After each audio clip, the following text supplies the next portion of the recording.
안녕하십니까. 콜로노스의 오이디푸스 마지막 편 오이디푸스의 승천이라고 이름을 붙였습니다.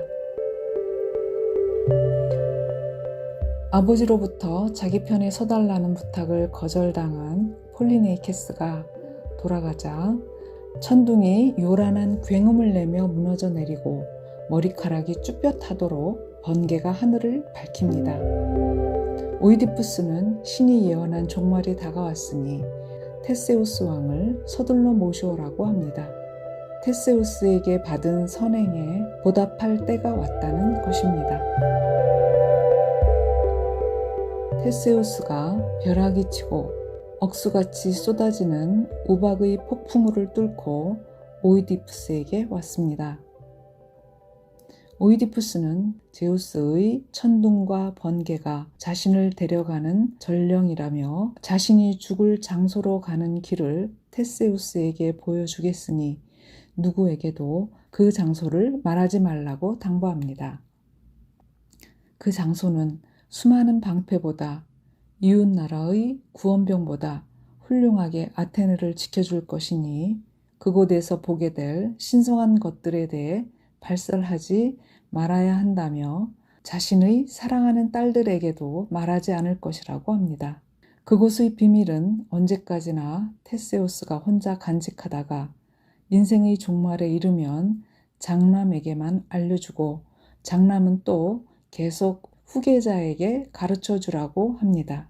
그러면 아테네는 테베에게 멸망하지 않을 것이라고 말하며 신이 지시한 장소로 함께 가자고 합니다.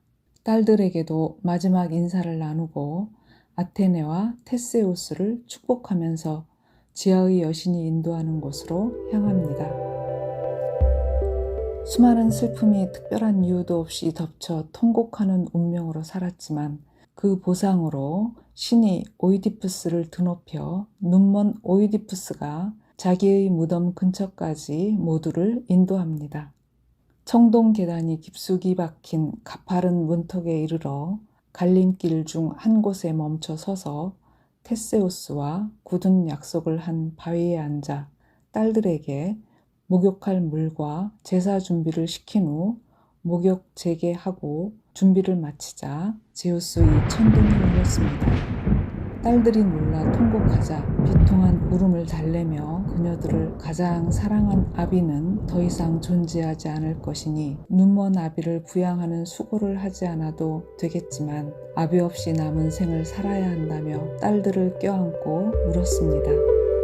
울음을 그치고 정막이 흐를 즈음 누군가의 목소리가 오이디푸스를 부르자 오이디푸스는 딸들에게 보아서는 안 될 것을 보거나 들어서는 안 될 것을 들어서는 안 되니 빨리 이곳을 떠나라고 합니다. 그곳에 모여있던 사람들이 비탄의 눈물을 흘리며 그의 딸들과 떠난 후 뒤를 돌아본 사람들에 의하면 오이디푸스는 보이지 않고 테세우스 왕이 차마 눈뜨고 볼 수 없는 것을 본 것이냥 두 눈을 가리려고 얼굴에 손을 갖다 대고 있다가 조금 뒤 대지와 올림푸스 신들에게 기도드리고 경배하였다고 합니다. 오이디푸스가 어떻게 세상을 떠났는지는 테세우스 외에는 알 수 없으며 오이디푸스의 마지막은 비탄도 질병도 고통도 없는 경이로운 것이었다고 합니다.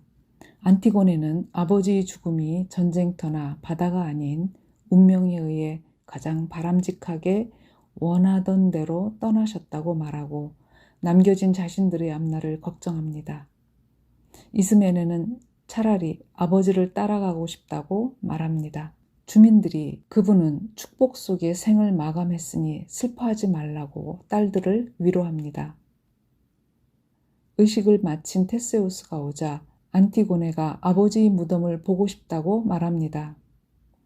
테세우스는 오이디푸스가 어떤 사람도 그 장소에 접근하거나 신성한 무덤을 소리내어 부르지 말라고 당부했다고 전합니다.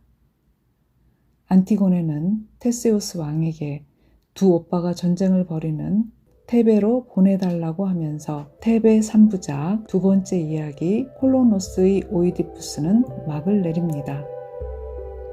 첫 편 오이디푸스 왕은 가장 비참한 운명을 짊어진 인물의 처절한 삶을 보여준 반면 두 번째 편 콜로너스의 오이디푸스는 운명을 견딘 인간 오이디푸스를 신의 반열로 승화시킨 구원의 이야기라고 생각합니다. 다음 편은 세 번째 이야기 안티고네로 이어가겠습니다. 감사합니다.